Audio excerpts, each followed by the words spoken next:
अच्छा अच्छा कर हाँ।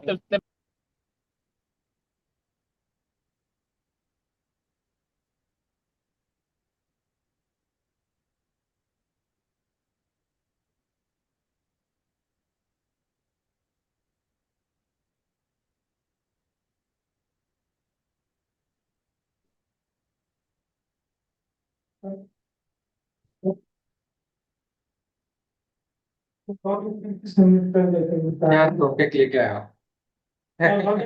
बताओ भाई, मैंने सेव किया। सॉरी। एक मिनट तो रुको बैठ, मैं इसका ट्रेनिंग शुरू करा देता हूँ।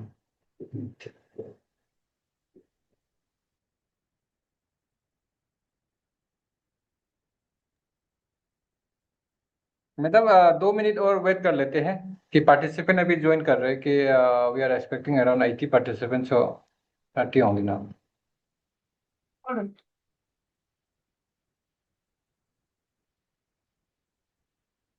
जरूर सर। अरे good afternoon Rohan. Good afternoon sir. ये मैं हमारे साथ आज ऑन दूसरा मीटिंग है मैं सर, ऑन वे ऑनलाइन। हूँ, मैं ऑन वे हूँ। करिए सर। बस मैंने ज्वाइन किया। आपके वी साथ सर कैन। ये दूसरा मीटिंग है सर, आप आज का। हाँ सर। आज के आपके साथ दूसरा मीटिंग है सर, ये वाला आज का। हाँ तीसरा। तीसरा। सुबह डॉक्टर भूपेंद्र वो एमटीआई अवार्ड फाइनल ले पर ही नहीं। ठीक है ठीक है। एमटीआई अवार्ड्स है क्यों है जी?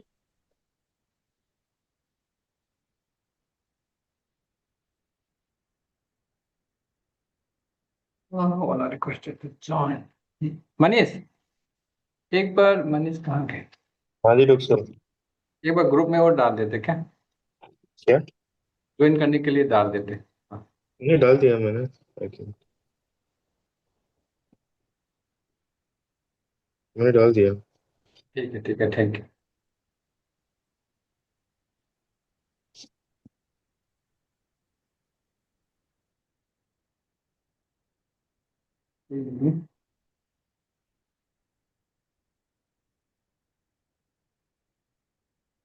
आए रोमन, और बताओ। बस सर, हमारा ट्रेनिंग बढ़िया चल रहा है सर।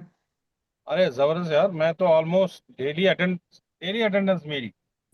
हाँ।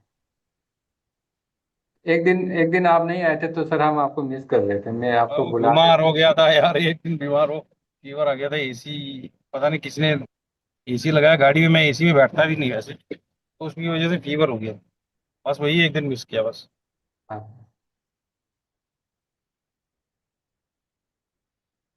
सर आपको तो लेक्चर देना चाहिए था। आप इतने सीनियर मोस्ट हैं। नहीं वो मैं इस बार जस्ट पार्टिसिपेंट्स में ही खुश हूँ। पार्टिसिपेंट्स भी खुश हैं। मैं खुश हूँ, मैं पार्टिसिपेंट भी नहीं हूँ चल। प्रोग्राम का गेस्ट है सर, हमारा चीफ गेस्ट है रोज। अरे कभी भी जब भी जरूरत होगी तो डिस्कशंस में तो चलता ही रहता आई थिंक 43 हैज जॉइन। है। आई रोमन थिंक 50 हो जाएंगे तो विल स्टार्ट। या sir only 7 left so we can after the week. I think we can start sir. In between they can join. So shall I start, Manish? शुरू करें? हाँ जी doctor साहब। Okay, welcome everyone to day 15 of our 21 days training program. And it's my pleasure to introduce our first distinguished speaker, Dr. Sima Sekhar. She is a senior scientist, agronomy, and she is posted at ICAR-Indian, Ludhiana. And Madam is a renowned agronomist, specialization in weed management, conservation agriculture, sustainable crop production, and resource use efficiency. So her research mainly focus on improving maize productivity to integrated with management, climate resilient agronomic practices, and efficient nutrient management. So today she will deliver an expert talk on integrated with management in maize for higher productivity. So with this introduction, I warmly invite Dr. Sima Sekhar to deliver her lecture. Thank you doctor Roman.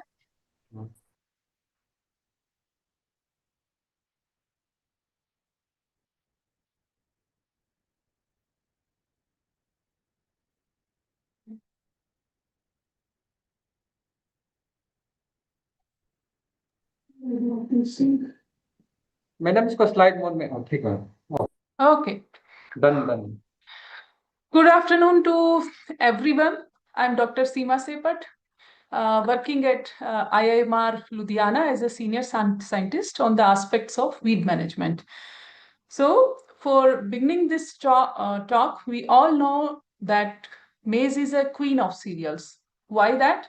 Because it has the highest yield potential among the cereals as compared to rice and wheat. Its importance is very high, and it's a number ranked as a number 3 after the wheat and rice crop because of its high genetic yield potential.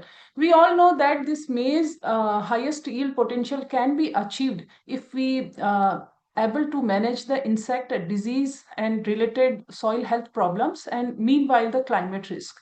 Among all these risks, as I said, that maize is a one crop, but multiple threats are there. What kind of those are threats? Among all the listed threats, wheat is the one of the most important parameter which need to be taken care to realize the highest yield potential in the maize.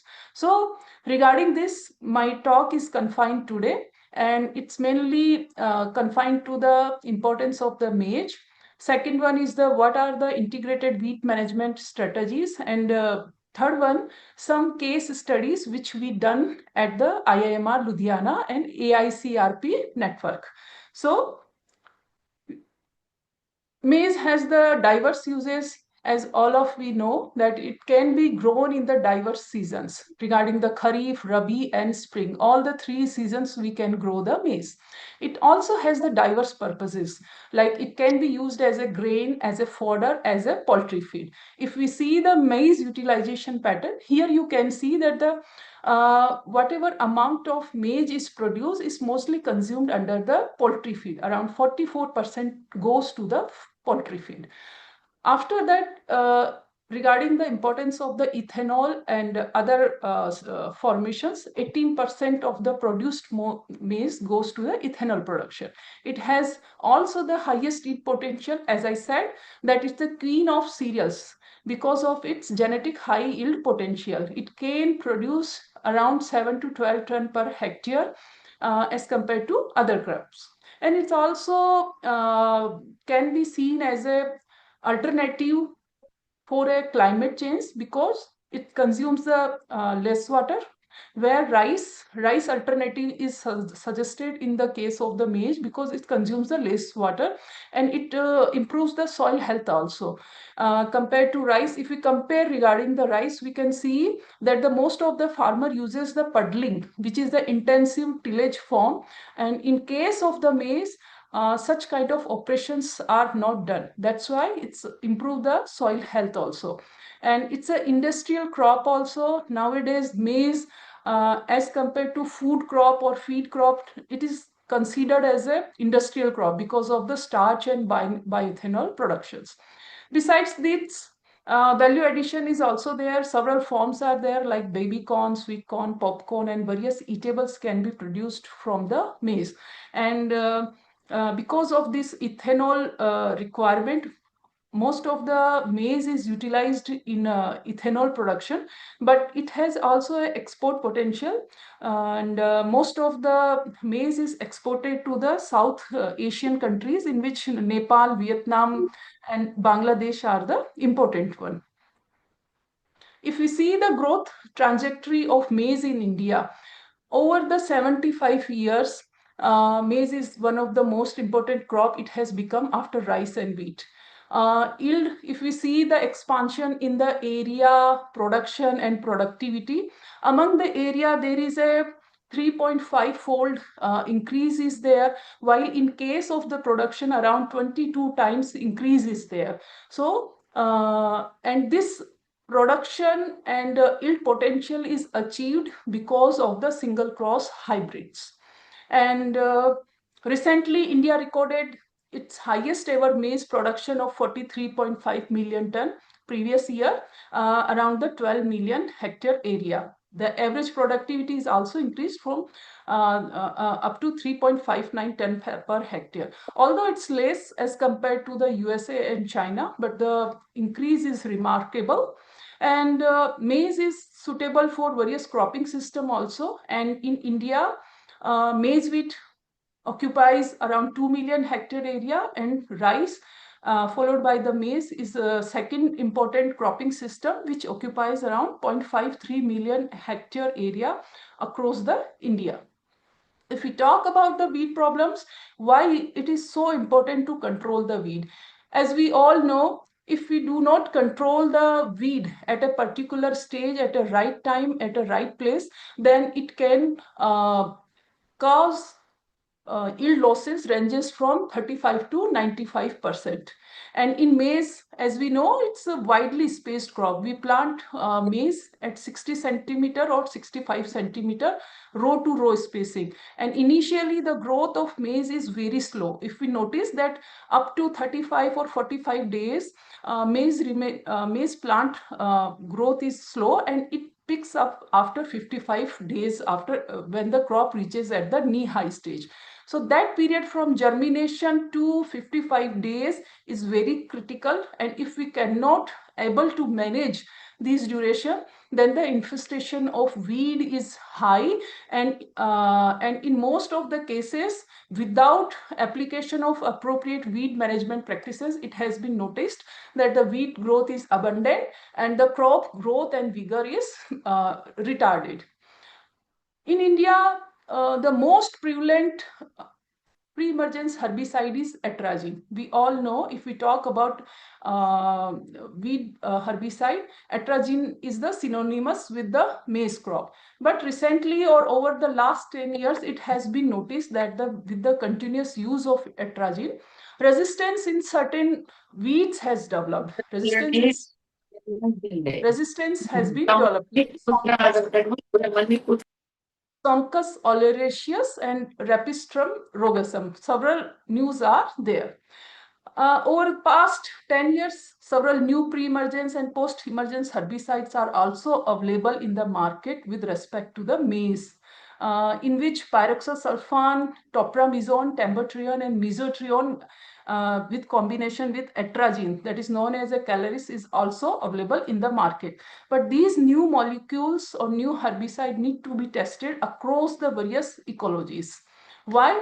Because if we notice, or if we if we see the climatic zones of India, whatever weed is coming in northern India is not abundant in the South India. That's why identification of weed is the measure, in which narrow leaf weeds, it's totally divided into the three categories: weed emergence in weed, like narrow leaf weeds, broad leaf weeds, and the sedges.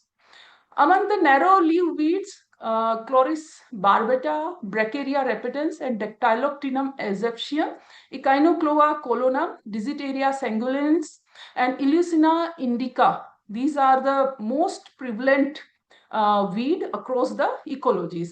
These narrow leaf weeds compete with the maize not only for the resources, but also causes the significant yield reductions.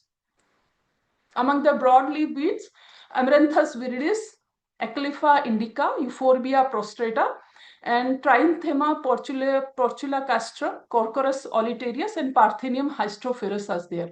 As we know, among all these broadleaf weeds, Parthenium is the most severe.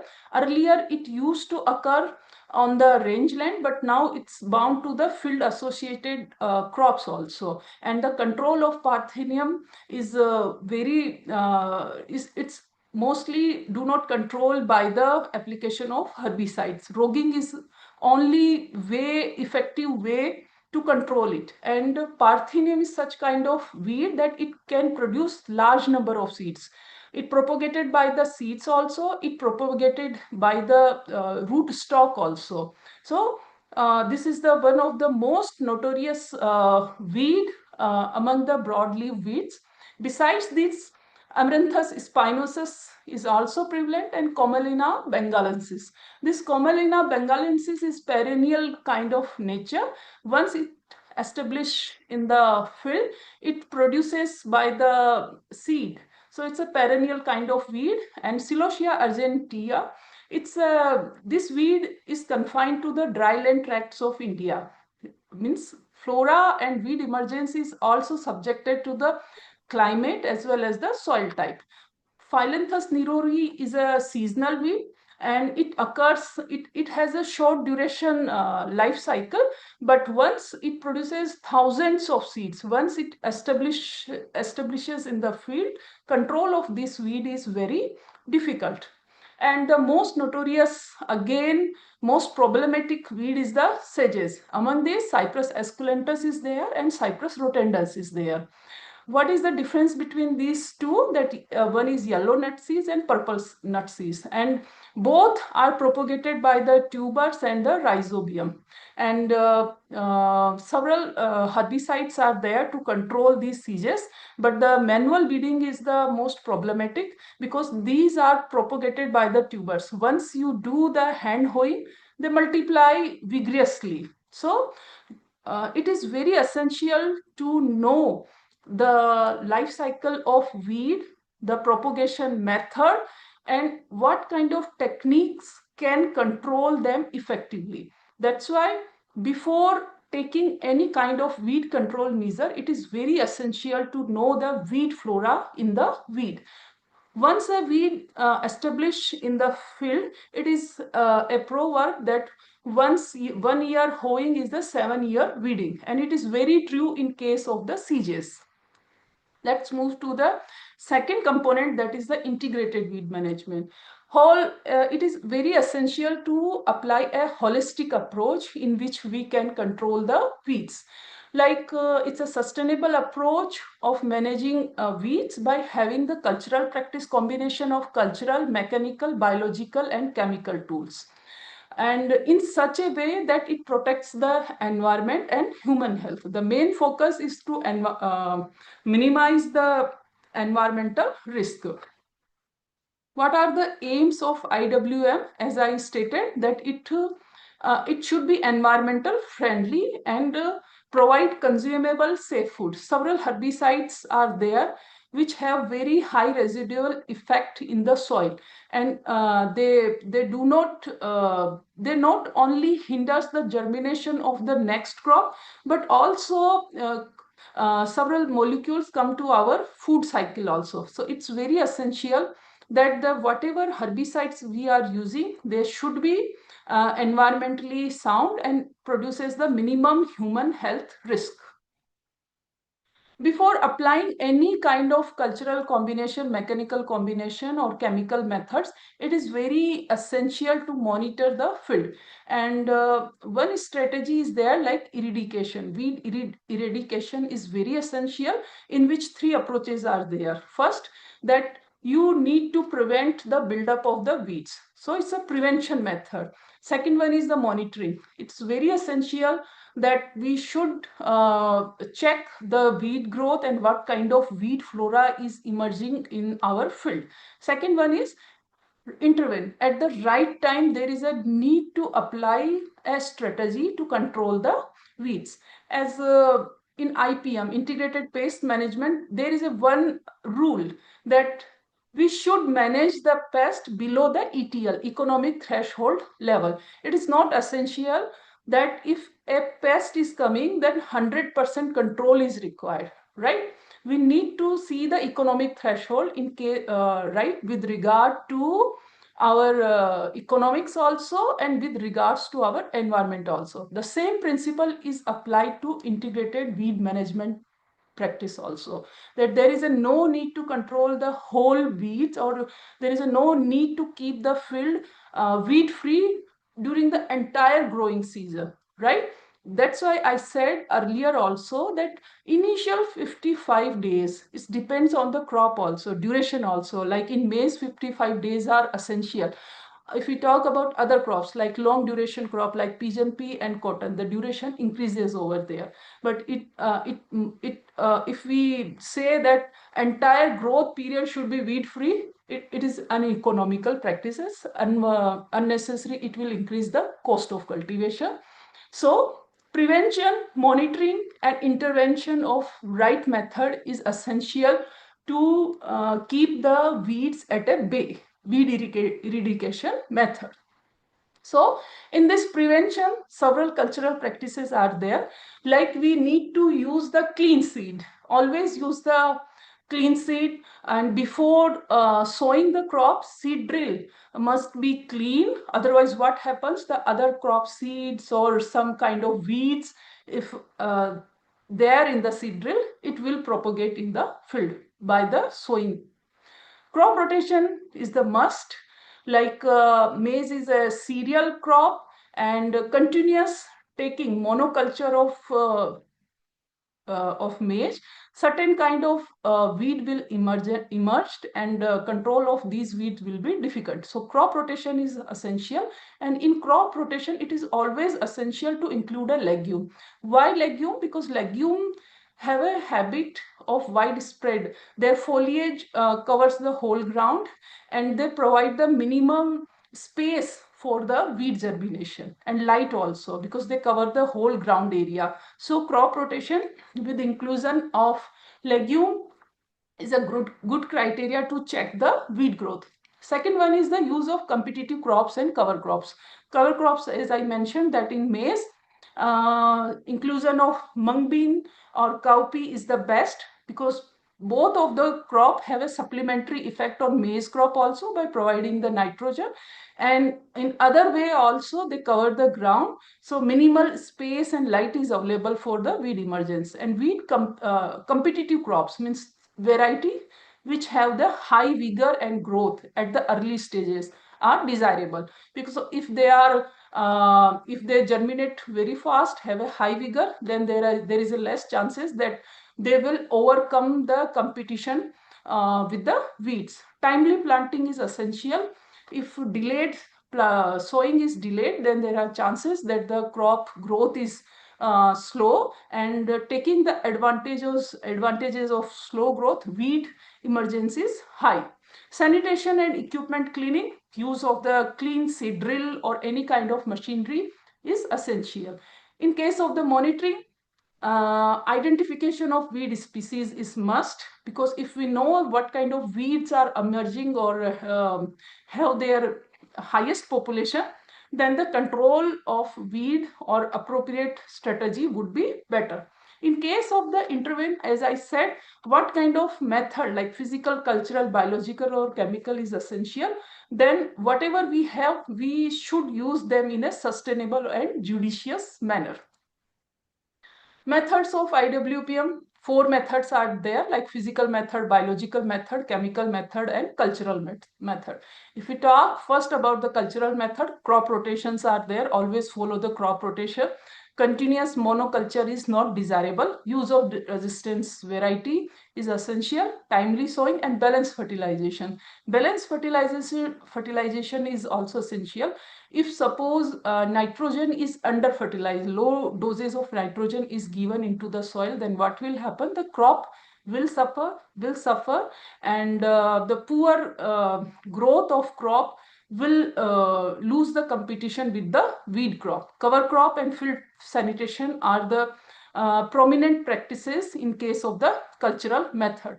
Second one is the physical method. Several physical methods are there, like soil solarization. This is the best technique to control the weeds, several weeds, because in this soil solarization, mulching can be done, in which during the summer time, when the temperature rises, then the seeds of weed will get deteriorated, means they lose their germination capacity. Hand weeding is also one of the approach, but considering the labor charges nowadays, hand weeding is uneconomical.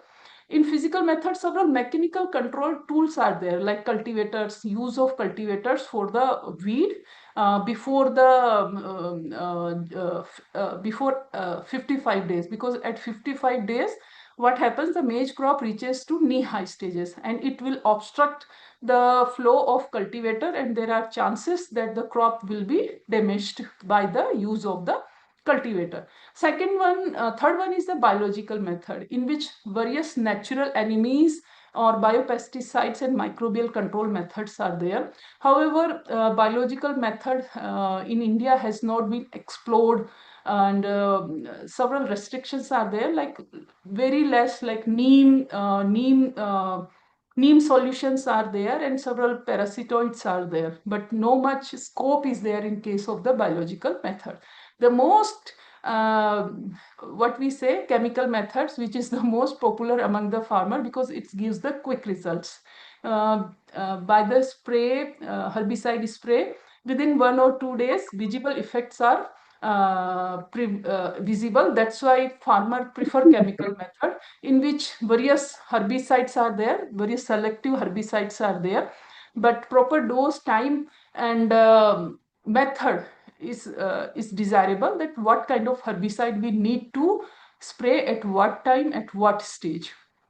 So coming to the advantages of IWM, these are similar, that it produces the higher yield in case of the maize. If we control the weeds at appropriate stages, then the yield is high. Reduced contamination of environment, because the sustainable is IWM strategy is the sustainability. So it has less environmental damage, and reduced use of pesticide is there, because we are following all the 4 approaches, and input cost is also reduced if we follow the integrated weed management practices, and higher crop quality and quantity can be produced with the use of the IWBM practices. So these are the listed advantages, what kind of advantages are there. And moreover, soil health also improves. So coming to cultural practices, again, it's just a revision that deep summer plowing is desirable. Why? Because it exposes the wheat seeds and rhizome, and reduces earlier weed infestation before the sowing. Intercropping with legume is another most important cultural practices, and maize is a wide spaced crop. So it's a very good crop to accommodate 1 or 2 lines of legumes, in which soybean, cowpea, and green gram are the good option. Third one is the always apply the well decomposed FYM. If FYM is undecomposed, then what happens? The whatever weed seeds are there, they will easily germinate. Okay, so undecomposed FYM served as a inoculum for weed spread. That's why it is always it is better to use well decomposed FYM. So it will suppresses the weed emergence also, and it multiplies the beneficial microorganism, and it improves the structure and fertility of soil also, and maintain optimum plant spacing also. If crop is more than wider space, like 60 or beyond the 65 centimeter, then what will happen? Then the weed emergence will be high, and control of in this wide spaced crop will be difficult. And last one is the balanced nutrient management. As I said, it is also essential to apply nitrogen, phosphorus, and potassium. If crop will be in good health, then it will compete with the weeds. If crop is not having a good vigor, then it will be suppressed by the weed infestation. So these are the most prevalent cultural practices, and they can, if we follow them properly, up to some extent we can reduce the weed germination in the field. Second one is the mechanical options are there, like hand weeding. Hand weeding in maize, first weeding at 20 to 25 days after sowing is recommended, and second weeding at 40 to 45 days after sowing is recommended. But due to escalating prices of labor, it's uneconomical. Other options are there, like inter-row cultivation with the machines. This one is very good option, that use of wheel hoe or cono weeder or tine weeder is a good option. First cultivation can be done at 15 to 20 days after sowing, when crop is very at very early stages, and second cultivation done at 30 to 35 days after sowing. It is very essential that we need to keep in mind that before the 55 days after sowing, inter-row cultivation should be done. As I mentioned the reason, because if it reaches the knee-high stages, then it will hinders with the machine and the crop will be damaged. So that's why before the 35 days after sowing, mechanical cultivation is desirable. So these are the few options which can be done. Then biological options are there. They are very limited, but some options are there, like use of plant extracts and microbial formulation, in which neem seed kernel extracts are there. If anybody or any farmer is doing organic farming also, under which also this neem seed kernel extract can have a very good effect on the suppression of the pest as well as weed. It is very essential to control weed in other way also. Why? Because when crop is not there in the field, weeds act as an alternative host for pest, right? So it's a double sword strategy. If we control the weed, then the competition is reduced, and the whatever resources we are applying to maize, they will be utilized by the crop, not by the weeds. And second one, we are reducing the pest host interaction also.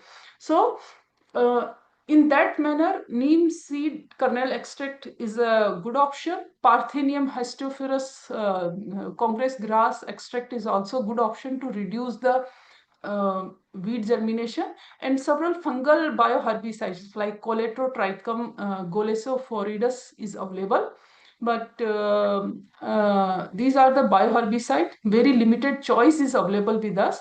In case of the allelopathy, this is the good strategy to control the weeds in biological manner. Like sorghum palmate, sunhemp residue releases certain compounds which hinders the weed germination.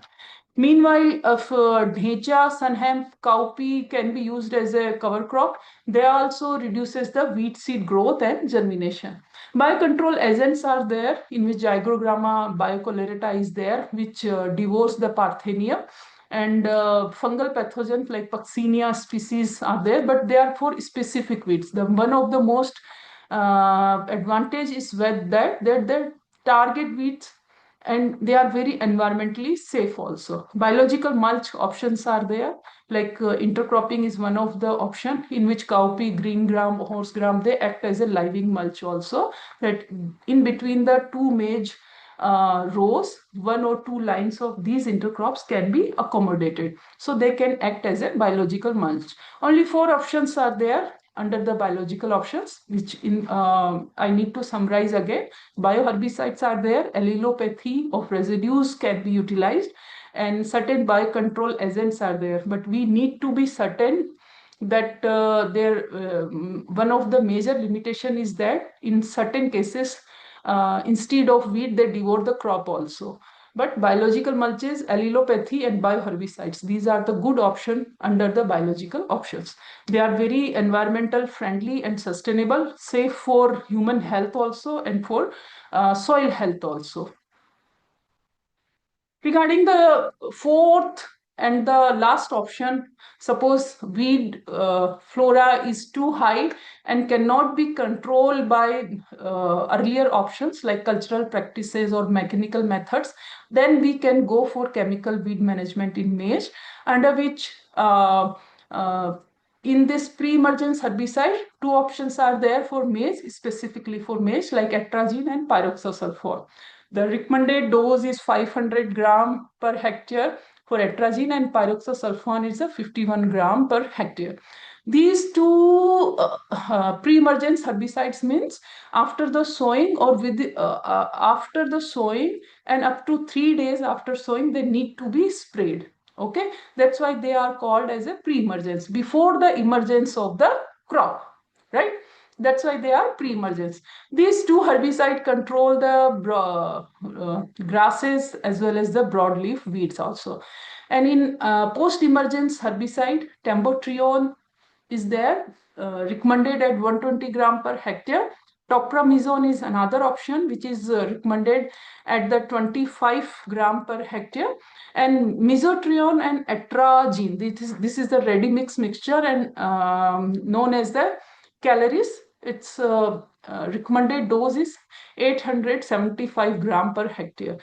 Both these three post-emergent herbicides control the wide spectrum, means covers the narrow leaf weeds also and the broad leaf weeds also.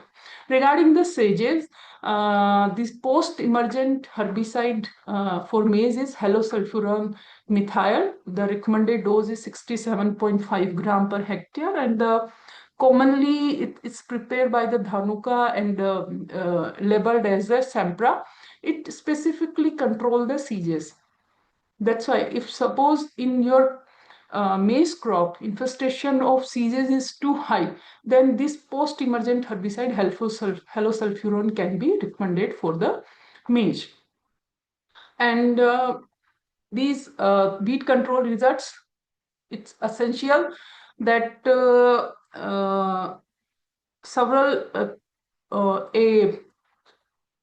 5-year case study with the AICRP we have done from 2020 to 2025, and we have seen among the treatment various combinations of the herbicide, in which we have found that the T10 and T12. T10 is the pyroxasulfone followed by tembotrione, and T11 is the pyroxasulfone followed by the topramizole, gave the highest grain yield and the net returns. Net returns, why? Because they are economical as compared to, if you see unweeded control, which is the T1, yield is low, that's why net return is also low. In the T2, which is weed free control, means throughout the growing season weeds are controlled manually, not by the application of herbicide. Yield is although high, but because of the continuous high labor wages, net returns are reduced, right?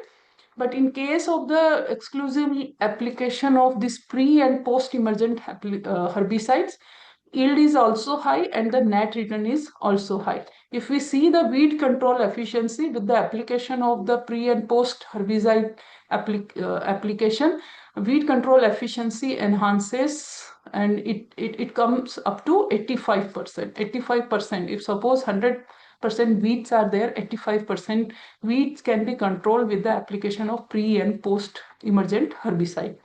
If we compare the best these herbicide, like VD check unweeded control, T1 is unweeded control, and this T2 is herbicide plus hand weeding combinations. And our best treatment like pyroxasulfone topramizole and pyroxasulfone tembotrione and pyroxasulfone followed by the mesotrione.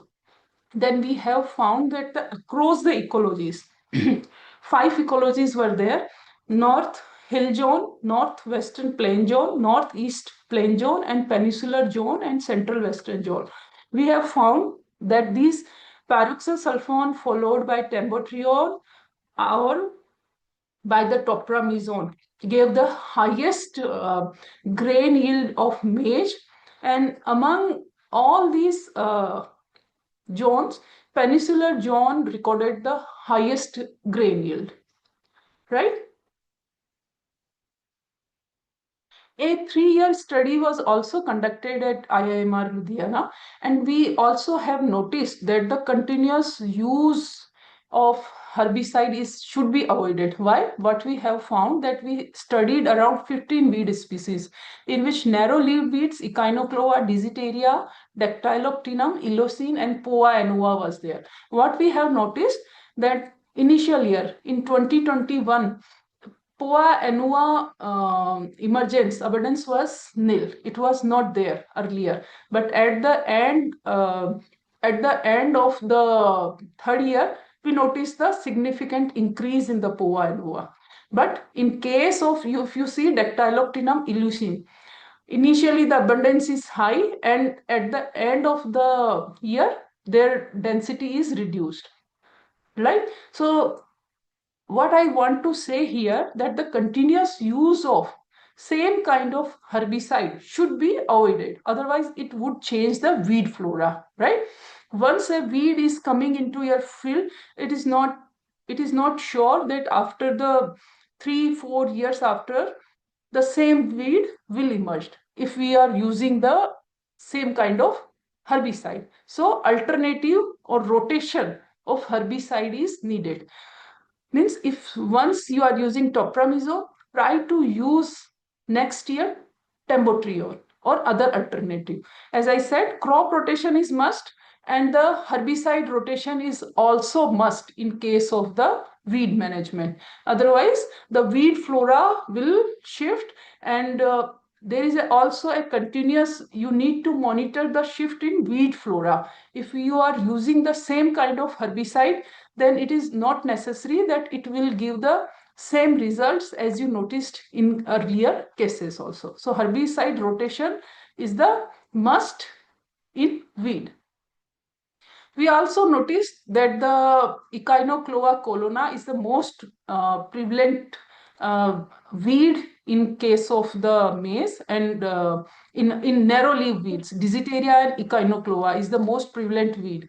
And among the broadleaves, Amaranthus and Digira, these are the two most prevalent weed. What we have noticed that the weed density is significantly influenced by the weed management practices or by the use of pre and post combination of herbicide. And in our study, we found that narrow leaf weed density slightly decreased, but the broadleaf weeds and sages density considerably increased. That's why if you notice that sages emergence is high, then use the halosulfuron, another alternative post-emergent herbicide. So herbicide rotation is the must. And pyroxosulfone as a pre-emergence followed by the topramizole as a post-emergent herbicide was superior for checking the initial growth of narrow leaf weeds. And at the same time, pyroxosulfone pre-emergence followed by tembotrione, another post-emergent herbicide, can control the broadleaf weeds and total weed density. So what is the way forward? That the whatever these 3-4 pre-emergent herbicides are there, they need to be demonstrated at large scale.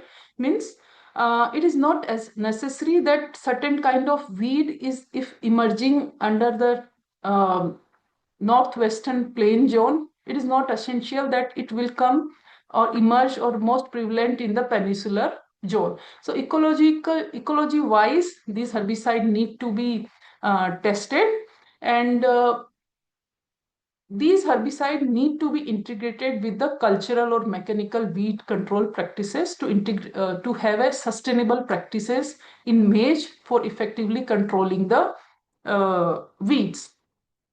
Another, that the economic returns and economical returns need to be tested. These can be a future research priorities. And herbicide resistance risk, because the continuous use of pre and post emergent herbicide, there are chances if we used over a decades or for a longer period, then the herbicide resistance risk can develop. So studies regarding to the herbicide resistance risk and soil health and specifically microbial activity, certain studies says that the use of pre and post emergent herbicides suppresses the microbial activity initially, but later on it recuperates. But initially it suppresses the microbial activity, and the studies related to these are limited. So take home message is that no single strategy is effective. We need to combine the cultural, mechanical, and chemical methods to effectively control the weeds. Second one, before adopting these strategies, it is very essential to monitor and prevent the weed emergence in case of the IWM or IPM strategies. Sustainability can be improvised with the integrating cultural, biological, and chemical methods, and it can delay the herbicide resistance also in case of weeds. And climate smart and precision based practices are the future for the IWM strategies. And as I said, herbicide rotation is a must to diversify weed flora and for effective weed management to achieve higher maize productivity. With this, I end my talk, and any questions or any queries regarding to this talk are most welcome.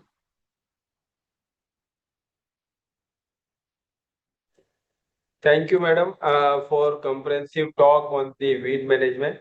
Now I request users to please, if you have any questions, you may ask.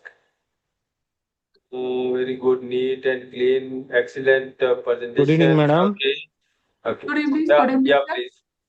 I'm Janagaraman from Tamil Nadu, madam. Ji. Yes. May I know that how long period to degrade the herbicide, madam? See, in case of the, as I state, if we talk about the maize specifically, my talk is confined to maize. If we see the pyroxosulfone and pyroxosulfone, in case of the pre-emergence, it is safe herbicide as compared to atrazine. Atrazine residual effect is longer as compared to pyroxosulfone. If we and studies, most of the studies indicated that we spray post-emergent herbicide at 35 days after sowing. So around 1 or 2 weeks after that, microbial count increases. So 2 weeks, I can say that after that, microbial count increases. So immediate spray of post-emergent herbicide suppresses the microbial count, but after 2 weeks, it recapitulates.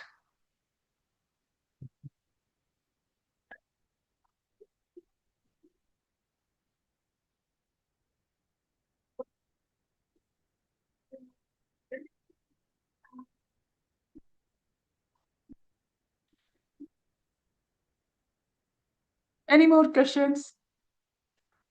Thank you. So, if you have no more questions, thank you so much, madam, for sparing your valuable time. And there are very good comments coming in the chat box. You can just see on that and on the PPT. One more question has been from Abhinav, madam. I have basic question for you. Why is the first 30 to 45 days after sowing considered the critical period for wheat competition? I think we'll take this last question. मैंने जैसे पहले भी बताया कि मेज का जो growth होता है ना 1 मंथ के लिए स्लो होता है और वाइड स्पेस्ड क्रॉप है। अगर जगह आप वीड को प्रोलिफरेट होने के लिए देंगे ना तो वीड बहुत ज्यादा आएंगे।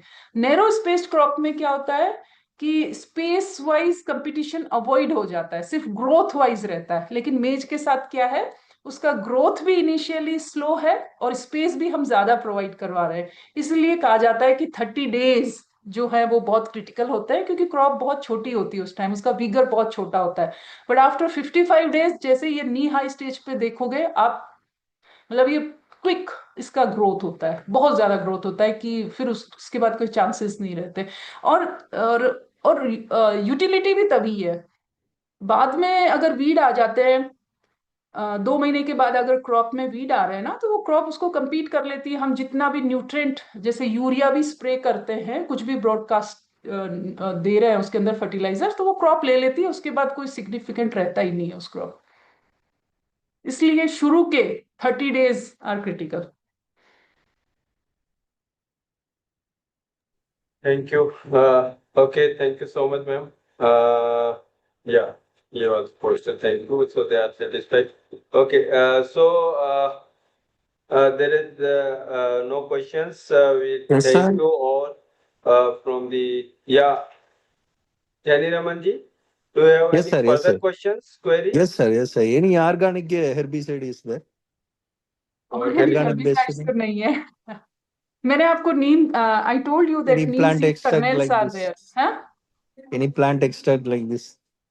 प्लांट एक्सट्रैक्ट मेरी नॉलेज में तो नहीं है, नहीं है इसका अभी तक कोई भी। Thank you, sir. Thank you. Okay, so our next presentation is from Dr. Bhupender Kumar. He's a senior scientist, plant breeding at Indian Institute of Maize Research. Dr. Bhupender, are you able to hear us? Can you please give me access to share the slide? Yes, I'm stopping my share. Yeah, probably you are not able to share it. Yeah, no able to share. Now he is able to share. Yes. Oh, only once a time. Okay. So, Dr. Bhupender is one of the good breeder of in maize in our country, and he's having the good amount of the hybrids produced, and those hybrids are very good amount the farmers will, like DMRS 1301, 1308, and LPMH1. So he's also working on the bioethanol productions side. How much we can produce the hybrids like Ethomax and others. So Dr. Bhupender, already you have put the like ethanol driven car, okay, on your first slides. So I request Dr. Bhupender to kindly deliver of your talks. And now around 40 minutes is yours, so then we can have the further discussion. Thank you so much. Okay. Thank you, Dr. Jat, for giving me this opportunity. So my slides are visible. It's in a presentable form mode, I think. Doc Saab, kindly put it in PP presentable mode, please. Okay, now is it okay?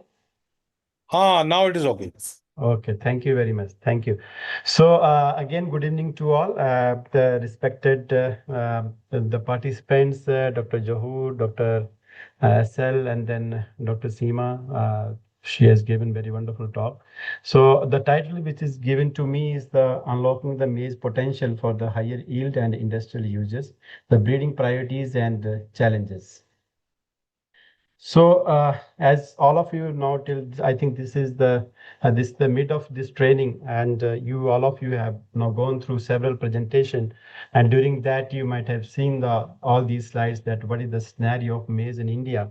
So little bit just for the refreshment, if you look into the maize growth in the production, productivity and area since 1950s. So we can see there is a tremendous improvement in the maize production and productivity in the country. And if you look into the today's scenario, as we know that this year, the 25-26 is we have the highest ever maize production in the country, that is around 55.1 million ton. And if you look at the productivity also, it is nearby 4 ton. This is a remarkable achievement. And the credit goes to the farmer and the researchers who are dedicatedly working for the maize research and development in the country. So a little bit, if you look into the the increase in the production productivity since 1950 to till 2025, if you see the in production, so there is around 29 times increase in the production area, 3.4 times, and productivity 7 times. So again, this is again a big achievement. And if you look into the growth rate of maize in the country among all the cereal, it is the highest. If you compare it with the rice and wheat and other cereal crops, the maize is growing at a very faster rate. So this is again a good appreciation for all of us. But now, as we know that now the maize is a very big and important feedstock for the ethanol production in the country. So the day by day the demand is increasing. So again, this is an opportunity as well as challenges to the researcher. Still, if you look into the bifurcations in terms of Kharif and Rabi, in Rabi we are very much safe. We have very good productivity around 5.5 to 5.5 ton per hectare. But if you look into the Kharif productivity, which is a big challenge in front of the researcher, because the productivity is too low, that is around 3 ton per hectare, and it is very low with respect to if you look into the international productivity, that is around 5.8 ton per hectare. So this Kharif maize is a big challenge for all of us. So we have to work in a way that we can meet out or we can able to increase the productivity of the Kharif maize. So there are several issues that will go in subsequent slides. So again, if you look at the growth rate also, in Rabi, we are very much secure. In production, productivity in the area, the growth rate is very high. But if you look in the Kharif, it is too low. So as we know, the maize is a important segment not only for the food and feed, but for the other industrial purposes also. There are hundreds of thousands of products are being prepared from the maize so far. If you see in our daily life, in one another place, every day we are using maize. It may be in the form of a direct use or it may be in the form of indirect use. So there are several industrial uses beside food and nutritional security. The bioethanol is one important component nowadays. Starch industry also using it very significantly. Poultry and livestock feed, as we know, it is a foundation for the poultry and livestock feed as a feed. And then food processing also, nowadays we are getting a lot of cornflakes and then many other products, food processed products where the maize is a major major component. Then sweetener is another important component. Bioplastic now coming day by day is a very important segment. Pharmaceutical also, we are using it in the fermentation industry also, beverage industry, and byproduct like DDGS and corn oil. So we can say that the maize not only is useful for the food and fodder, but it is also is kind of a driving our Indian bioeconomy by providing the a feedstock for the various products. So why maize prefer for multiple uses? It generally it happens through evolutionary when even we are also evolved day by day. Then we always select the which is more suitable, which is more available.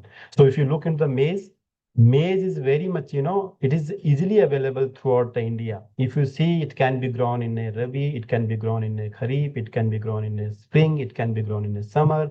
So throughout the year in one or another part of the country, you will find the maize. So that is why it is very much useful, very much affordable to the stakeholders. And then it is a food security independent crops.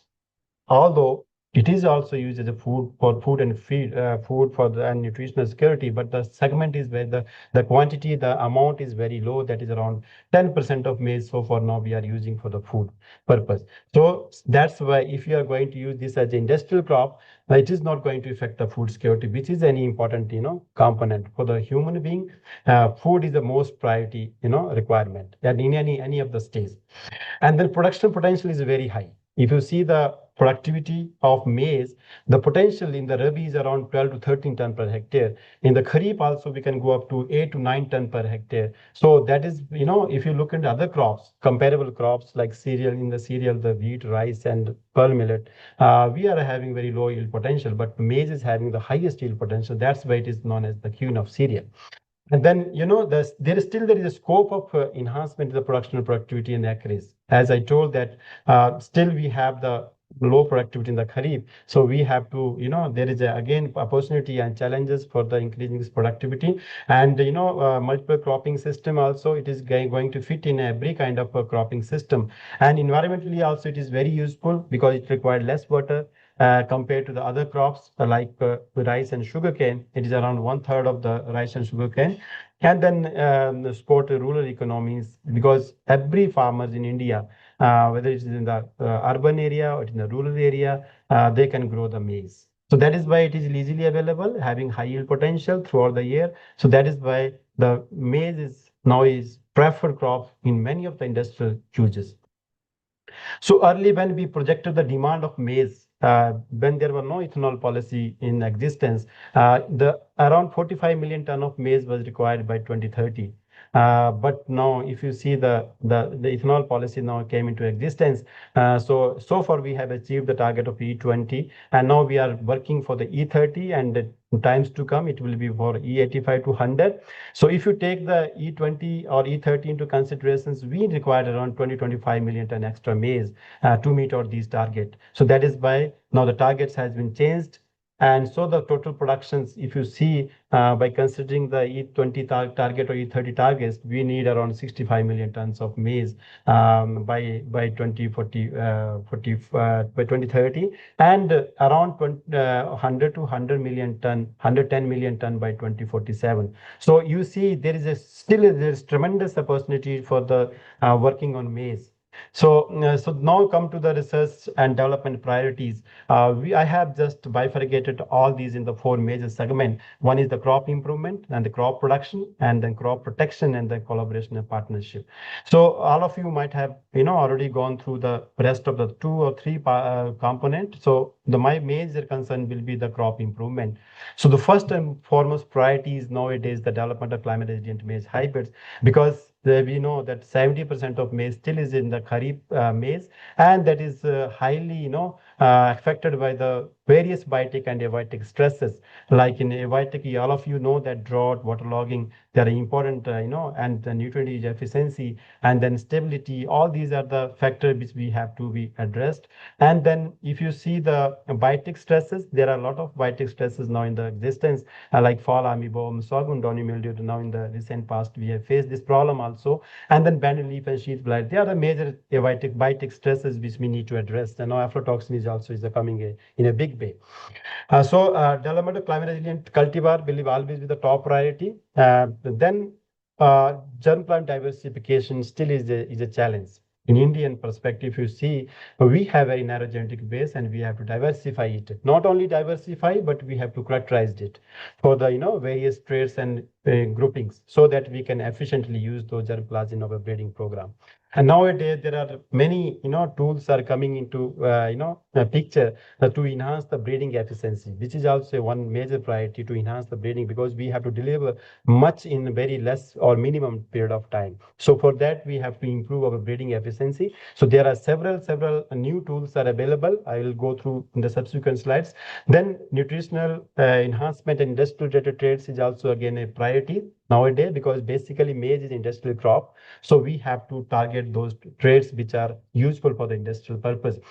Then the important and very big problem is the strengthening seed system is a very important concern as of now, because more than 95% seeds so far we are cultivating or we are using in India is being produced in the peninsular India, mostly Telangana and Andhra Pradesh. And it is a big challenge to the researcher to further diversify that seed production beyond the peninsular India.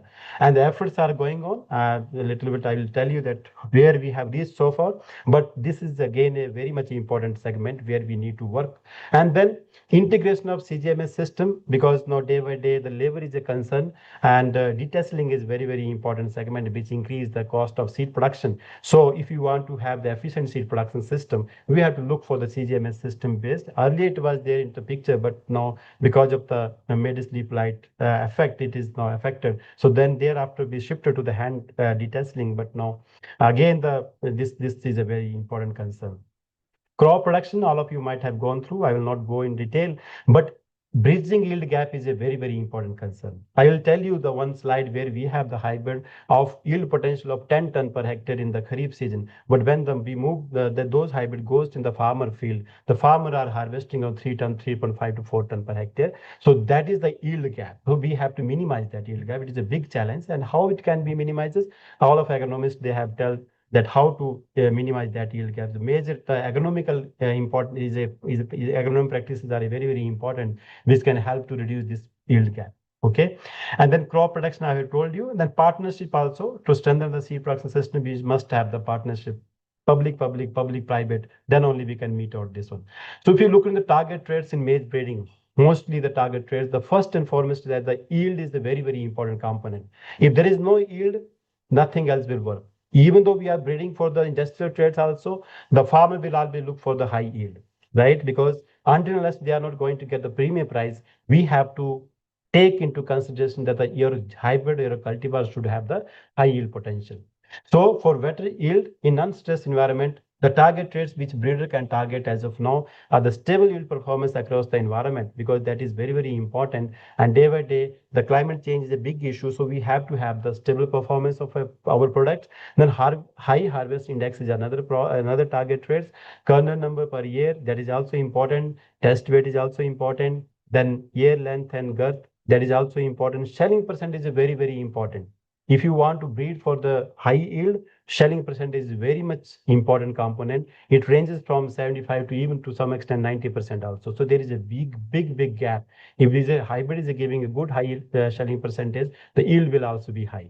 And dent, semi-dent, because our is that tropical kind of ecology. So whatever the cultivar which we are growing, I will tell you that how much we are having the dent and flint. But this you have the dent and semi-dent kind of genotype that will be give more yield than that of the flint kind. And then erect and semi-erect leaves are very important. That is also a very important trait, because if you look into the history of maize breeding, the most of the gain is through the increase in the population. Whatever the yield gain we have achieved, that is because of the increase in the plant population. So erect and semi-erect leaves will play very important roles in this particular traits. And then optimal plant and year height placement is also important, because if you're to a higher side placement, that will lodging susceptible, farmer will not accept it. So we have to have the medium kind of crop placement, and height should not be too long as well. And then strong stalk or good root system, so that it will be tolerant to lodging stress or waterlogging stresses. So climate resilience is always an important traits.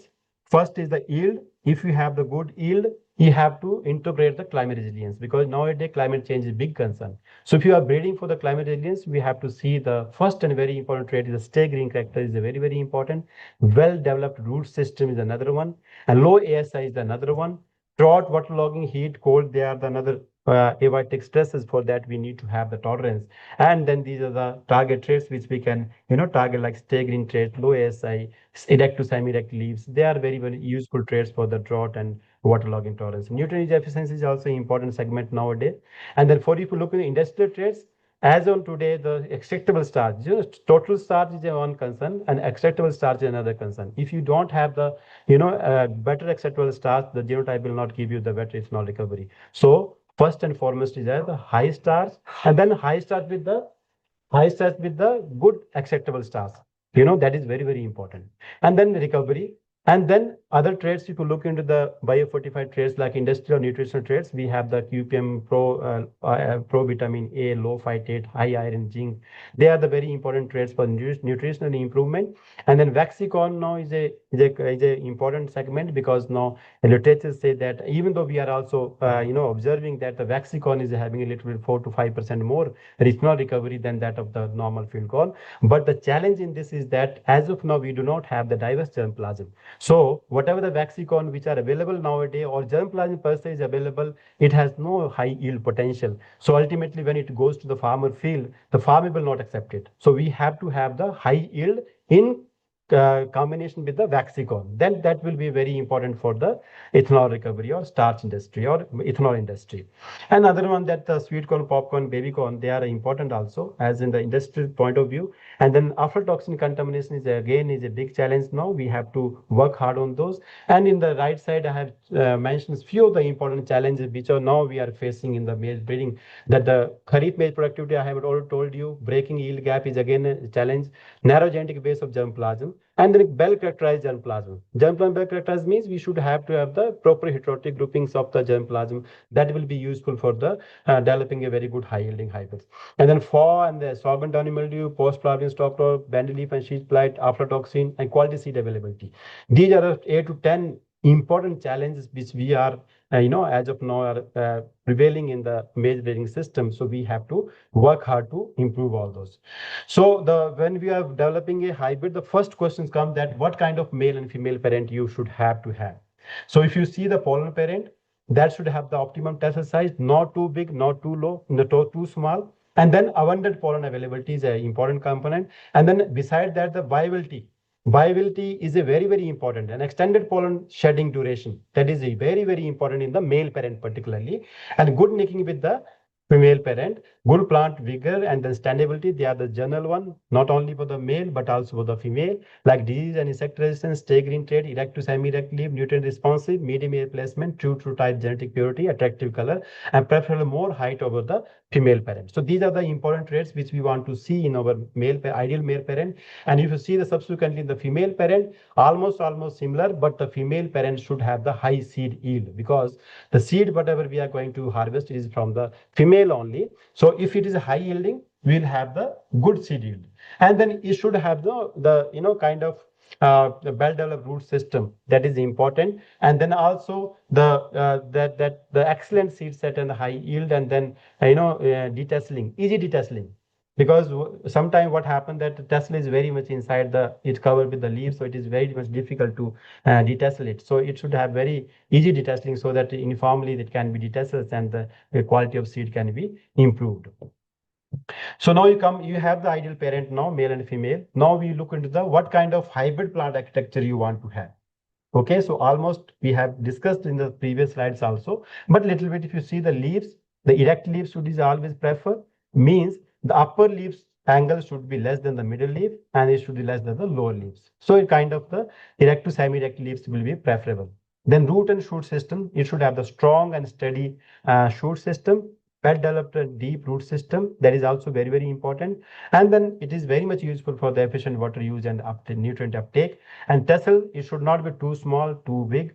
Okay, then longer pollen durations also is important, not only in the parental but also in the hybrid also. And the crop placement, as I told, that it should be the medium kind of crop placement is always preferable. And then good selling percentage is very, very important. Cylindrical crop is also very, very important. If you have this conical, yield will not be high. But the cylindrical crop is very, very important. And the grain should be bold. There should be uniform rows. Okay, the low numbers is very much preferable to between 18 to 22, and good tip filling. If there is no good tip filling, it will be not be accepted by the farmers, and also the yield will be low. And tight husk, that is also very, very important. And then tolerance to biting varieties, they are the standard one. So this kind of plant type we want to have for the high yielding hybrids. If you know, we know the what kind of male female we want, what kind of hybrid plant type we want, what are the challenges, what are the priorities. Now, how to breed for those? Okay, the conventional and modern approaches are available. Conventional will always be the foundation. Nobody can compromise with the conventional breeding, and only the modern tools and techniques they can complement or they can supplement the conventional breeding program. The first and foremost, we have to have the effective germ plant development system, or we have to develop the diverse germplasm. How we can develop through? We can develop through pre-breeding. We can go for the hybridization. We can go for the population improvement. We can go for the selection, mutation breeding, backcross breeding. These are the strategies through which we can diversify, we can develop our germplasm. Once we have diverse germplasm source in our hand, we have developed the inbred lines. So inbred lines we can develop by conventional methods and modern tools also. Conventional methods, how we can go ahead, selfing, pedigree, single seed self-well. So these are the conventional procedure which we are following for the development of inbred lines, or year to row most preferable methodology which we are following. And then if you see the modern tools and techniques, the double haploid is a very important. We can develop the inbred lines through double haploid also techniques, where all of you are aware of that. We need to have the inducer, we will have the diverse population, we will go for the inducing haploids. Then after we go for the colchicine treatment, that will give you the double haploids, and those can you further go for selections and then utilization of breeding program. Once we have the inbred lines, diverse inbred lines in our hand, we have to characterize that. Characterize means we have to characterize it for the good male parent, good for female parent, or we have to go for the grouping of heterotic grouping of those germplasm. Once we group that, once we characterize them, then we can go for the varietal development. So varietal development, there are heterosis breeding where we are developing the hybrids. There are synthetic development where we are going to utilize the good combining ability in balance in isolation. We can go for random mating. We can develop the synthetic composite or synthetic variety. And the composite development varieties, that is simply, I will show the next slides also. And then tools which we are using for the for improving the breeding efficiency, they are the marker selection, genomic selection, gene editing, DS technology, phenomics, and speed breeding. So this I will tell you in the subsequent slides. So first and foremost, how to diversify. As I told that we have very narrow genetic base. At national level, we are working hard for the diversification of our germplasm by using wild relative, because most of the traits will come from the wild relatives also. That will be helpful for us, whether you take the disease, you take the biotic abiotic stresses, even for the quality also. These wild species, they are very high in protein content. So those kind of traits we are integrating in our cultivated germplasm, and through which we are diversifying the populations and developing the new population. Now we have very good kind of source germplasm which we are now utilizing for the DH productions or conventional inbred line development program, and subsequently we will have the good material. So if we are diversified germplasm, now the inbred line development, they are these are the practical things which I am going to share you. You will not get in the book, because this is the practical procedure which we are following. So once we have the germplasm, diverse germplasm, we have developed the inbred lines. There are two strategies: one long-term strategy, one is short-term strategy. Difference is only the source of population which we are using for development of inbred lines. If you are using composite, synthetic, or land races, or any diverse population for the development of inbred lines, it will take a little bit more time, because there are a lot of alleles which are segregating in the background. So fixation of those will take a little bit more time, because many of unfavorable alleles will be there which are in the genetic background. So we have to remove those through selfing, and then it will take a little bit more time for the development of inbred lines. So once we have developed the inbred lines, again I told you that we have to group them in the heterotic groups and can utilize in the breeding program. The short-term strategy, that is the the source germplasm will be a single cross, double cross, or three-way cross hybrid. Generally, we are avoiding it because we are going to mix the two heterotic group with each other. So it will little bit, will not be a scientifically recommended process. But yes, wherever you don't have the parentage of these hybrids, any of the hybrids, suppose if you are working in a public system or you are working in a private system, you found any good hybrids in the public or private, so that kind of male and female will not be accessible to the breeder. So at that point of time, you can go for selfing. But my suggestion here will be, if you are going to selfing, you just use the again, you can diversify your germplasm by taking the double cross hybrid or three-way cross hybrid as a source population, or by crossing those with each other, then deriving the line. That's instead of going for the single cross hybrid. Because if you are using a single cross hybrid, at the end of the day, you will have very narrow genetic base again. So that will not be good for the breeding program. So at the last, we have to self it and then go for the groupings and then utilize in the breeding program. So here a little bit we will take less cycle, because already these population, these source germplasm which you are using in the background, that is single cross hybrid, double cross hybrid, or three-way cross hybrid, they are already improved by the breeder. So many of the unfavorable alleles which are there in the background, they are removed from the system. So that is why this kind of strategy will take the less time as compared to the previous which I have shown. Another fast strategy is that you can go for the development of the double haploid by using inducer. So I told you that how to go for that. So I will not take much time here. This is double haploid technology can be utilized very well for the development of inbred line. Once you have the inbred lines in your hand, we have to group for the grouping, heterotic groupings. How we can do? Practically, theoretically, there are two strategies. One is that if you have hundreds of thousands of line in your hand, if you're going for directly go for the line tester and developing test crosses, evaluating those in the multiple environment, and there will be a lot of thousands of hybrids will be there in your hand. So it will be not a good strategy, because it will take a lot of resources and time, and it grouping will not be effective. So what you can do, first you characterize your material in different maturity group. Before going for the line to tester crossing, which strategy which I am following here, I'm going to discuss this strategy with you. We have the germplasm for 300, 400 lines are available. Good material is available. You just group them in a group maturity group. Try to make different maturity group with short, long, medium, and then within that also you can go for dent and flint. Okay, so you categorize those in dent and flint, and if you see the history of heterotic groupings, most of the groups are based on the dent and flint. So your 50% job done here. No need to go for line tester. If you have good number of dent line, you have good number of flint line, go for crossing. I can guarantee you that you will get a good hybrids. Probability of getting hybrids is very good. Hybrids are very high. Okay, then within the dent and flint also you can characterize the germplasm for the good pollen parent or good seed parent. So that will further come down. If you have started with the 500 lines, it will end up with the 20-30 lines. So good male and good female. Okay, so that will further screen out the reduce the number, and then you just select the materials which is dent and flint. And if you want to go for the heterotic grouping by test crosses, at this particular stage you can go for the making crosses. Once you have the 30-40 line 50 lines in your hand, which you have characterized based on their maturity, based on their tassel size, based on their other traits also, which are very much visible to the breeder in the field, and based on the dent and flint.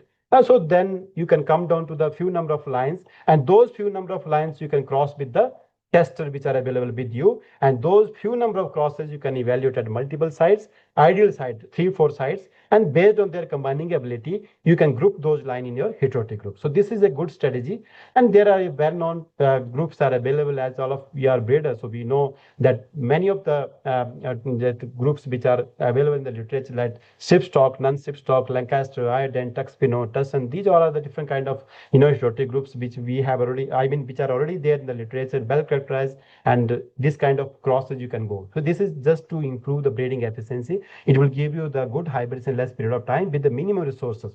Okay, so the strategy I have again mentioned: Indian maize germplasm, genetic diversity characterization, heterotic grouping, selection of complementary parent, hybrids development, and heterosis breeding. So this is the total scenario or scripts of how you can go for the heterotic grouping. So itself, when breeder visit the field, they will be able to know the kind of heterotic groups available in your germplasm, but you have to work hard in the field. Okay, once you have the well-defined heterotic groups, you can go for crossing, can develop the hybrids. Okay, sometimes what happens, your parents gets contaminated. So there is a strategy. This is a practical strategy which we are following. If somehow every time there is a possibility to get contaminated, because maize is not naturally the cross-pollinated crops. So 5 to 10% always there will be possibility for the outcrossing. So once your inbred lines got contaminated, you can further purify. How you can purify? You take the self crop, go for year to row in a long row around 20 meters, 30 meters, and then see the cow-wise performance, how it is segregating. Wherever it is the segregation is observed, you can remove those cow from the base, and then rest of the cow which are uniform, you can club them, mix them, bulk them, and then go for the purification. So this kind of strategy you can follow in the field once your parent got contaminated. So as I told, the hybrid story finished. Now composite comes and synthetic comes. So I will not tell in detail because all of you are very well aware of that, how to develop the composite variety, how to develop the synthetic variety. For example, synthetic variety, what we do, we take the elite GCA good inbred lines, then control intermating in isolation, then recombination happens, then selection, then your synthetic variety will be in your hand. Similarly, in case of composite variety, diverse population, select the best one, bulk it, go for random mating, again improve, go for selection, then bulk it, then go for the random mating kind of things. At the end of the day, you will have the good composite in your hand. Okay, so this composite and synthetic, still they are useful. Why? Because in rural India, where the hybrid seed availability is an issue, this kind of improved population can be recommended for the farmer. So as I told now, the Kharif maize is a big concern. And if you see the 70% of areas in the Kharif maize, and then if you see the contribution time, around 57 to 58% of the contribution in the production. So it is very low. However, in the Kharif also, there are two kind of ecology. One is the suitable Kharif, one is non-suitable Kharif. Okay, so wherever favorable is Kharif, where the 15-20% area still is in the favorable Kharif, which is rain fed, where farmer have the life-saving irrigation, so they can go for the life-saving irrigation. So they are comes under favorable Kharif. So if you see the productivity status, less than 2.5 ton per hectare productivity, we have around 13 lakh hectare area in the Kharif, and very small area where the productivity is very high, that is 3.5 ton per hectare. This is a favorable ecology. So the strategies should be like that. We can increase the area where the productivity is high, or we can increase the productivity by through research interventions where the productivity is low but area is high. So you see this table. This is a very important table. So area wise, we have given the zone wise, we have given the area, production, and then zonal yield. If you see northern hill zone, the average yield is 2.2 ton per hectare. But we have the hybrid where the maximum yield is coming around 8 ton per hectare. And is northwestern plain zone also 10.8 to 11 ton per hectare. We have the hybrid of this potential. But you see the average yield is very low. So it means we have to work hard to bridge this yield gap. So here are the how to bridge the yield gap that we have given the state strategy. Most of they are associated with agronomical interventions. So I will not tell you in detail because already many things have been discussed. So optimum plant population is very important. If you want to get the good harvest, good yield, one has to maintain the optimal plant population. So how to maintain the optimal plant population? There are many mechanical seed sowing and many of things, seed treatments, they are coming in the market. So we have to adopt them, can go for the improving the plant population. This is very big concern. Then balanced nutrient management and weed management. Weed is a very big concern in the maize because it leads to the more than 60 to 70% yield loss if you are not control it. So we have to have the proper and effective weed management. Many of things have been discussed. So this is a strategy. If you want to increase the Kharif productivity, how to increase short term, medium term, long term. Kharif short term, we have to have the stress resilient hybrid which are available in the system. We have to upscale those hybrids, and then timely sowing is very important. If we are going to delay the sowing or prepone the sowing, it will definitely affect the yield. And weed and pest control are very important. Side by side, there are several other strategies. In the slides we will discuss. So here we have prepared the state-wise plan how to improve the productivity of the Kharif season. So current productivity, suppose if you take the Andhra Pradesh, it is a 4.5 ton per hectare, but potentially is up to 7 ton. Farmer field I'm telling. So these are possible through all these interventions which we have mentioned in the table. Strengthening seed system is a very big concern. As I told in the beginning, most 95% seed still is in the produced in the peninsular India. We have to diversify it. The efforts are going on where we are producing the seed, started producing seed in the West Bengal. 5 to 6% seeds so far we are now producing every year, nearby 35,000 quintal hybrid seed now we are producing in the Bengal, and this is coming in a good way for the seed production, maize seed production. And simultaneously we are taking the experimental trials in the various part of the country like Punjab, Rajasthan, Madhya Pradesh, Assam, Bihar, Jharkhand, Maharashtra. So we are trying at a national level, we are taking with our collaborator, with our partner, we are taking the experimental trials that we can take the seed production in these regions also, even in Jammu Kashmir also. So we are trying to standardize the seed production practices in these states. So once it gets standardized, we can go for the seed production in these states also. And then alone public private, if you move separately, it will not solve the purpose. So we have to have the public private partnership. We have to strong it. We have to strengthen our public private partnership. And public sector now they are working hard. And so far, if you look into the national AI therapy system, more than 105 MAO we have signed last 5 years with the private partner. So it means we are going to have the good public private partnership. So it has further strengthened, so that together we can move, we should not move in a different direction. Ultimate aim is to increase the production and productivity of maize in the country, whether it is a public or it is a private. So collaborate, we have to work together. Okay. Then CGMS system, as I told, at the national level, we have started working on this. So for maize trial, baby corn hybrids, they are developed from the public and private both.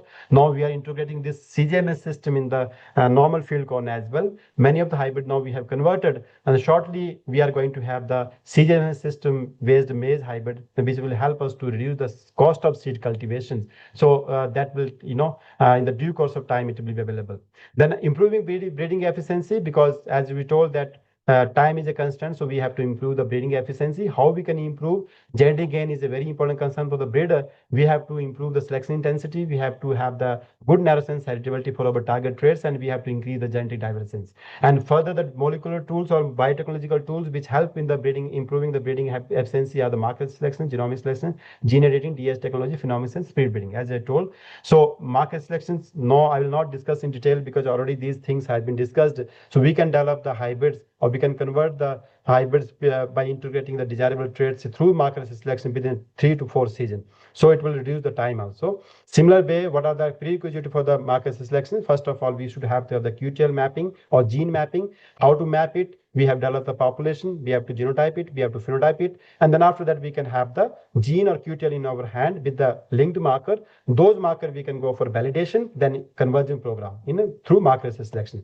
Genomic selection, as we told that we have to predict, we are predicting the breeding value of the offspring based on the linked genetic markers, which are associated with our favorable alleles. We are going to genotype our panels. We are going to identify the favorable alleles in the population, and based on those alleles, we are selecting the our desirable genotype or required genotype without doing the phenotyping. Once it is done, then we can go for the phenotyping. Because phenotyping is a costly affair. To reduce the cost of breeding program, we can go for the selection based on the genomic selection, and for that we have developed the training population and then breeding population. So that is a basic work. Once it is developed, it is genotype, it is phenotype, favorable allele identified, then breeder can use those for the genomic selection. Similar way, we are also working on genome editing also. Many of the target traits national level we have taken into account for the genome editing, and shortly we are going to have the gene editing hybrid, means genotype in maize as well.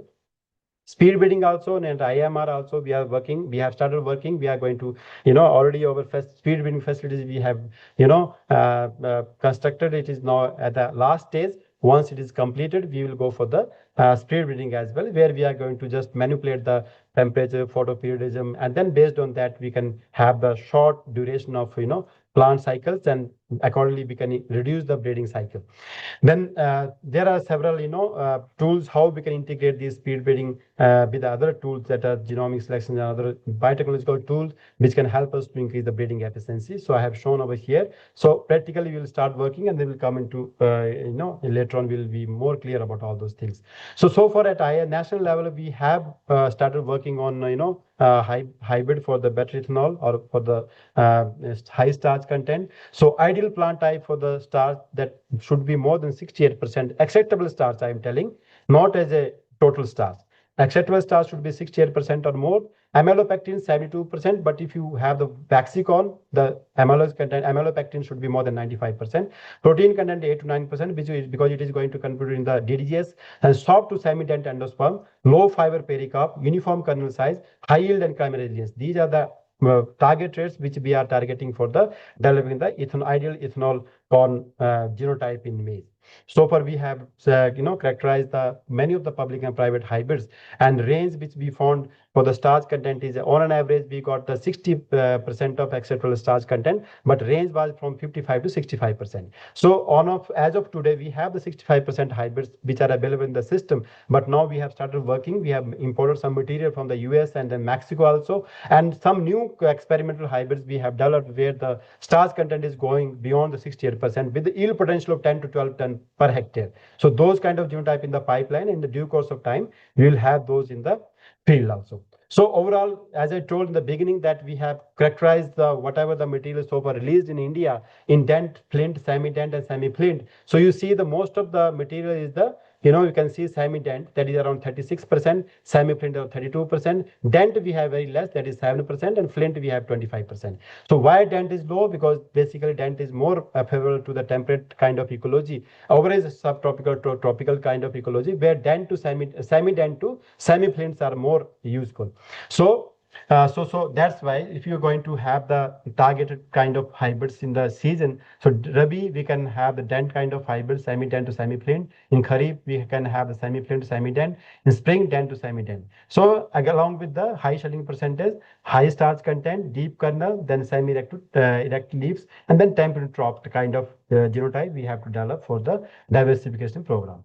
So this is about the starch and ethanol. Now come to the other specialty corn which are having very day by day their importance is increasing, and industrial point of view they are also important, like baby corn, sweet corn, popcorn. And you see the target traits where we have to target for example for sweet corn, develop high sugar hybrids where there are gene identified sugary shrunken sugary enhancer, and then the other, like in the baby corn also we have to breed for the prolificacy, and short maturity kind of short duration kind of hybrids are more preferable for this kind of, and attractive color should be there. And then the popcorn where the popping percentage or popping expansion ratio popping percentage should be very very high, because as of now domestic popcorn we have around 1 is to 25% ratio. It should be around more than 1 is to 35 to 40, then only it will be acceptable to the stakeholder.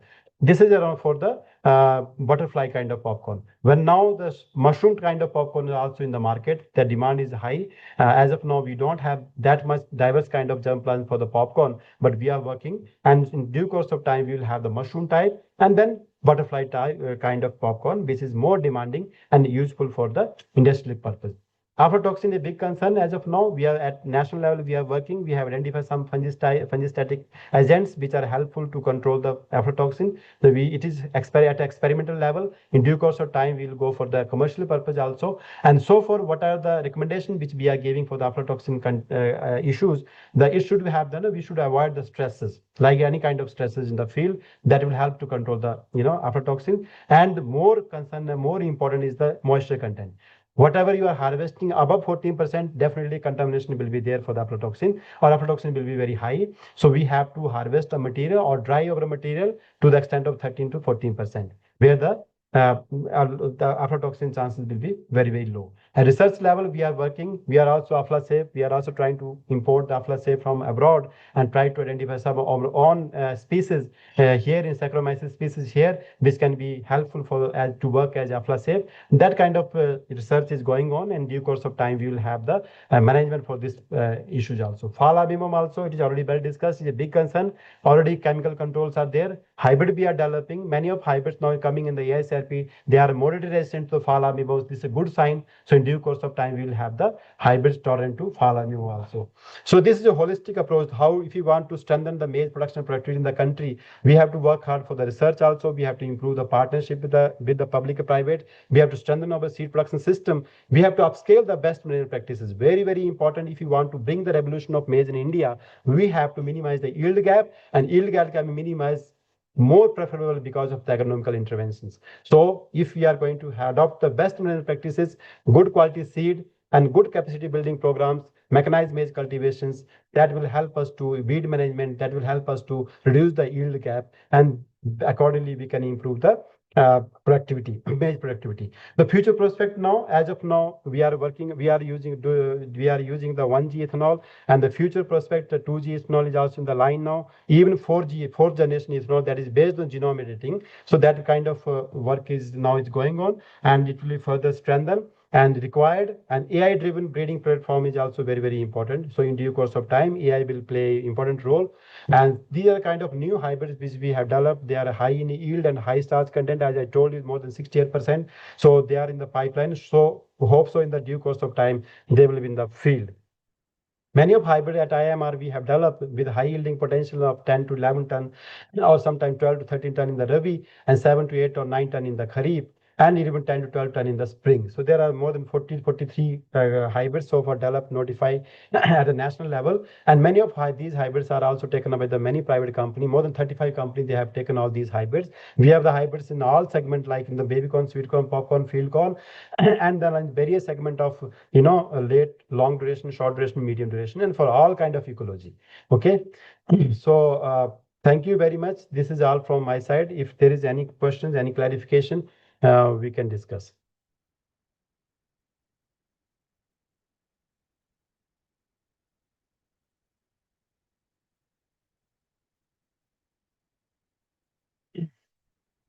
So are you there? Thank you so much, sir. Everybody is here, sir. It is Okay. open for discussion. If any colleague wishes to ask any question, we have the best of the faculty here. Please ask.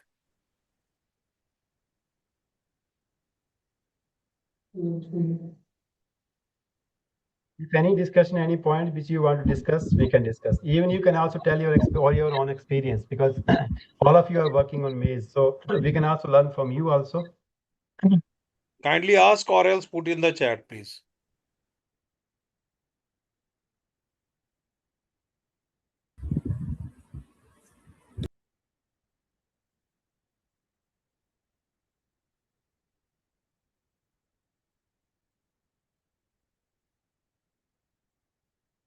Any of one, if any no question or has any question, please you can ask.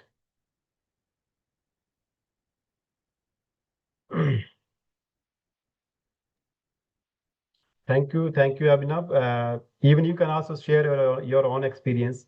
If something you want to discuss, or not only Abhinav, any of one you can discuss. Even you can put in the chat box also. Sir एक So, question आया Daksa, sir there यहाँ is पे something in the chat box. Hmm, There is something Yes, from yes. Yeah, there Shank, they is have asked something that in some in some parts of part of India, India. farmers have a perception that pink shank hybrids are. This is particularly in Bihar and Rabi also. Yes. Daksa, please.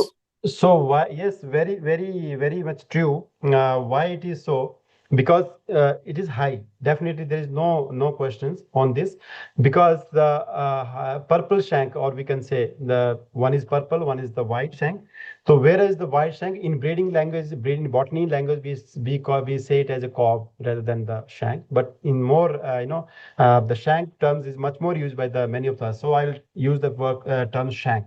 So purple shank, generally they have the high shelling percentage.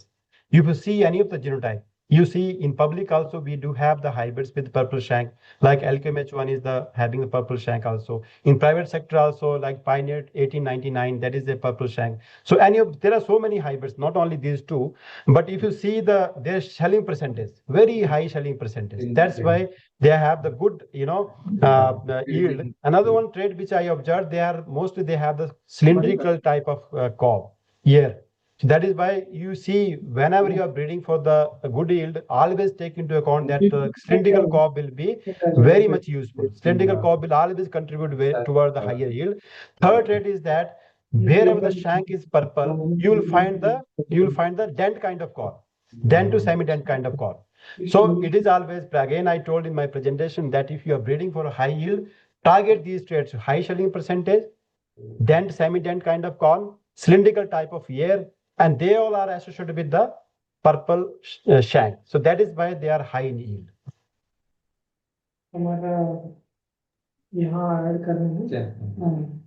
Sir, how to increase Okay. stability of hybrid in particular suitable area? Amol Saraf. See, stability, when we are working, stability is a very, very important concern, but it comes when you are using diverse kind of germplasm in your breeding program. There is no other than option than that. You have to use the diverse germplasm, either in development of parental lines or whatever. So whatever hybrid you are developing, if you are having, diverse germplasm, that will definitely help you to improve the stability across the diverse environment. And then other things that I told you, that the climate resilience, well-developed root system is very, very important, because once you have well-developed root is playing very, very important roles in the, Dr. Johur sir is also working hard on the root traits, and then he has developed good material. So if you have well-developed root system, that will help you to, have the good standability, good uptake of nutrient use efficiency, water use efficiency. So all those will be very much useful. So that is another one. Stay green trait also. Or whatever the traits which are contributing for climate resilience, you are breeding for that, that will give you the diversity, or I mean the stability across the environment. The first and foremost is that you should have a high diverse germplasm. We use in the breeding program, development of parental lines. Second is that I you have request to the have a colleagues to well-developed mute. root Kindly system. mute. Kindly mute. Yeah, please, sir. Yes. So first and foremost, as I told, you should have to have a diverse germplasm. Second thing is that you should have the well-developed root system. That is also very, very important. And that will help to improve the water use efficiency and nutrient use efficiency. So they are the traits which are more affected when we talk about the stability of a genotype across the locations. So yield component, the yield and other component, that will also definitely play a role. But generalized, if you look into that, diverse germplasm will be helpful for the improving the stability. Thank you, Dr. Bhupinder. Any other questions from any colleague? You can raise your hand. Okay, if you are having no more questions, we can close this presentation. Okay, thank you so much, Dr. Bhupinder, for your excellent presentation. And there are, good number of things, the presentation appreciation given by the viewers. You can see on the chat box. Okay, thank you so much.